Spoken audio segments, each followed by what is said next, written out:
မင်္ဂလာပါဒီနေ့တော့ကျွန်တော်တို့ကြက်သားအုံတို့အစိမ်းအောင်ချက်ကလေး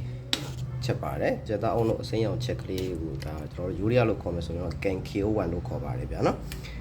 ဒီနေ့မှာဒီအထဲမှာမပါတာဆိုလို့ရှိရင်တော့ကျွန်တော်တို့ကြက်သွေးခဲတုံးလေးတွေမပါဘူး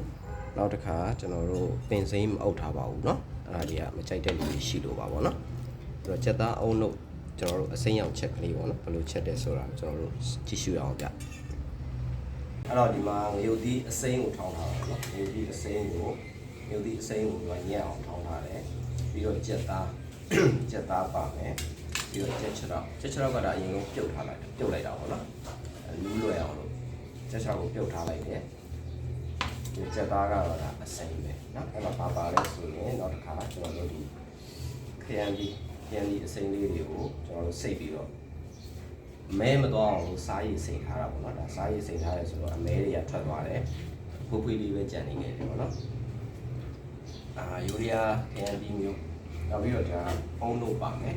ဆိုတော့ဒါအုံဒီတစ်လုံးအုံလို့ညှစ်ထားတယ်ပြီးရင်တော့ငရုတ်သီးအနီတောင်လေးတွေကိုဒီလိုမျိုးလေးတွေခွဲပြီးတော့ထဲကအူတိုင်းလေးတွေထုတ်ထားတယ်ပြီးတော့ငရုတ်သီးလေးတွေကိုရေစိတ်ထားတဲ့ပုံလေးအဲ့ပြီးတော့စားပြီးတော့ချက်တော့မှာဖြစ်ပါတယ်တဲဟုတ်ပူလာပြီဆိုရင်တော့အုံလို့ကိုတဝက်လောက်ထည့်ပြီးတော့တည်ထားလိုက်မယ်နော်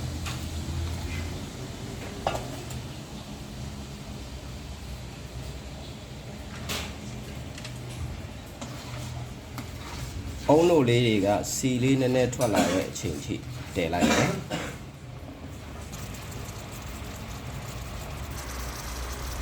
စီနည်းနည်းထွက်လာပြီနော်စီနည်းနည်းထွက်လာပြီဆိုရင်ငရုတ်သီးအစိမ်းပေါ့နော်င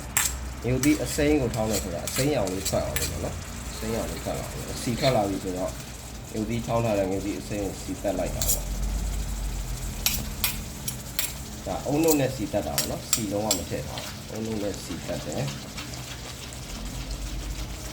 ဒီအနံ့မွေးလာတဲ့အထိစီတက်လိုက်မယ်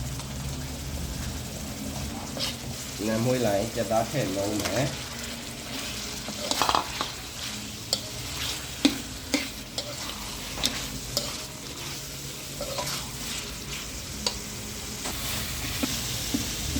သားထည့်လုံးလို့အုံးစီအနံလေးရလာပြီဆိုလို့ရှိရင်အုံးစီအနံလေးရလာရင်ငပြားလေးထည့်မယ်ငပြားလေးကြားနော်မှာတော့ကြားယူရီးယားမှာဆိုရင်တော့သူထိုင်းဟိုပါလေထင်းချက်တဲ့ထင်းရက်ရှိရလေအုံးဒီကလုပ်တဲ့ထင်းရက်ပါအဲ့ဒါကတော့ရတာတမျိုးပေါ့နော်ဒါမရှိလဲကြားထည့်လို့ရတယ်ဒီဘောနဲ့အုံးလို့ထပ်ထည့်လိုက်မယ်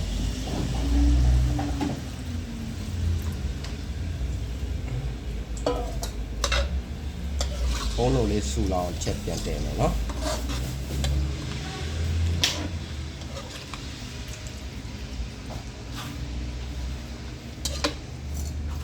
အုံးလို့ကတော့အကုန်ထည့်လိုက်ပါမယ်စူအောင်ပြန်ဆောင်ရမှာစူပွက်လာပြီဆိုတော့ကြက်ချက်တော့ပြုတ်ထားပြီးသားကြက်ချက်တော့ကလေးထည့်လိုက်အောင်နော်ကြက်ချက်တော့ကအရင်ဆုံးပြုတ်ထားတာပိုကောင်းတယ်နော်နူးလွယ်တာပေါ့နော်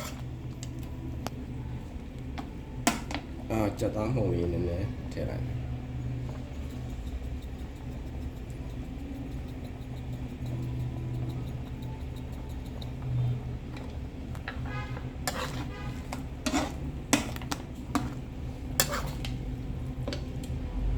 ပရိုင်စားလေးနည်းနည်းထည့်လိုက်လို့နော်လေးဖြစ်အောင်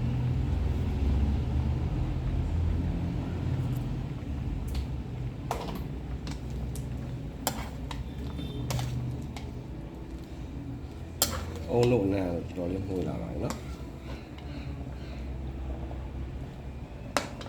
โอเคနော်ဒီလိုမျိုးကြက်သားခြေထောက်နဲ့သူ့ရဲ့အသားနဲ့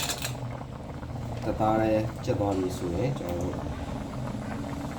ခရမ်းသီးလေးရေးစိမ်းထားတဲ့ခရမ်းသီးလေးတွေကိုထည့်ပါပြီ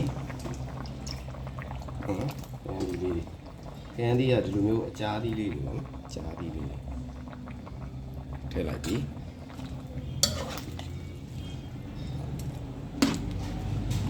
စ ရေလိုခြင်းထပ်ထည့်လို့ရပါတယ်နော်ပေါ့ငံလည်းမြည်ကြည့်အောင်ပေါ့နော်ပေါ့ငံမြည်ပြီးလိုတော့ထပ်ထည့်ဖို့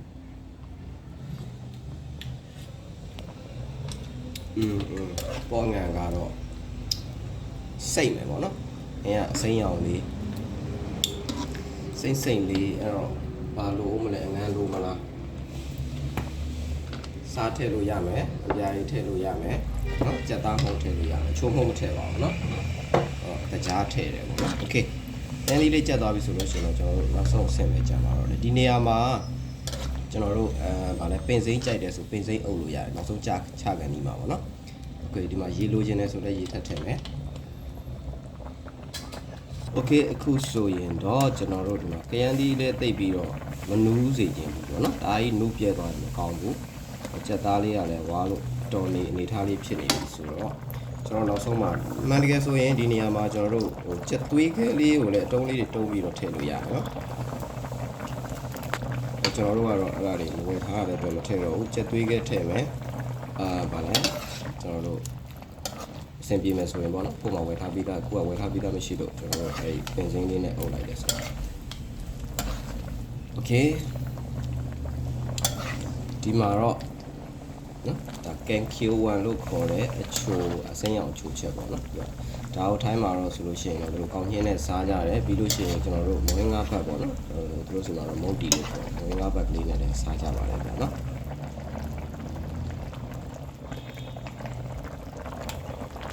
โอเคအခုဆိုလို့ရှိရင်တော့ကျွန်တော်တို့ကြက်သားအစိမ်းရောင်ကြက်သားအုံလို့ချက်လို့ခေါ်ပါတယ်နော်အစိမ်းရောင်ကြက်သားအုံလို့ချက်ကလေးကပြီးမြောက်အောင်လုပ်ပါပါပြီဗျအားလုံးကြည့်ရှုပေးတဲ့တယောက်တိုင်းအားလုံးကျေးဇူးတင်ပါတယ်မင်္ဂလာပါဗျ